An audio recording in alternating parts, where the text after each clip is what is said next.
Kakaiba to mga katsika. Baboy ramo. Ito nga, nabili natin sa kaibigan nating kulot. Ayan o. Puro laman. Puro laman siya mga katsika. Manipis yung taba.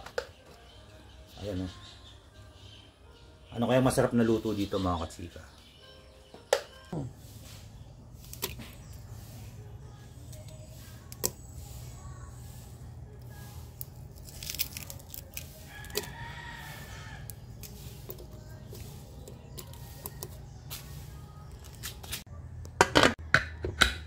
Ambot na natin yung ating baboy ramo. Lalagyan naman natin ng gulay.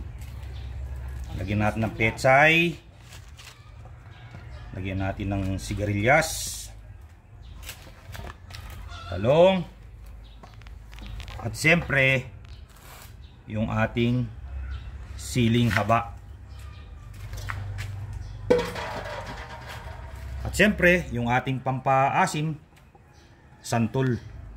Maraming santol sa kapitbahay. Kaya yan ang ginamit natin mga katsika.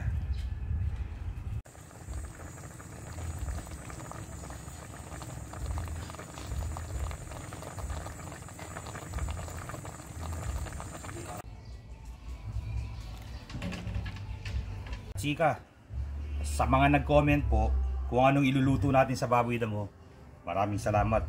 Ito po, nauwi sa sinantulan yung ating baboy damo. Kasi maraming mga santol ngayon. Ito sa kapitbahay. At ayun din.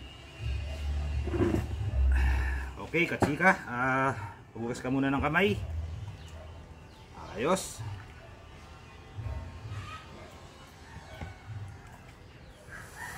Ito po yung ating baboy damo. Ang lambot.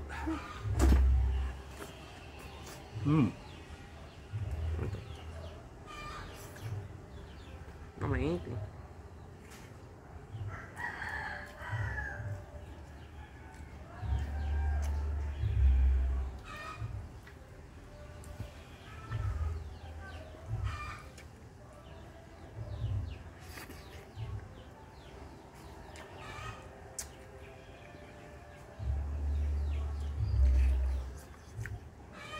Init.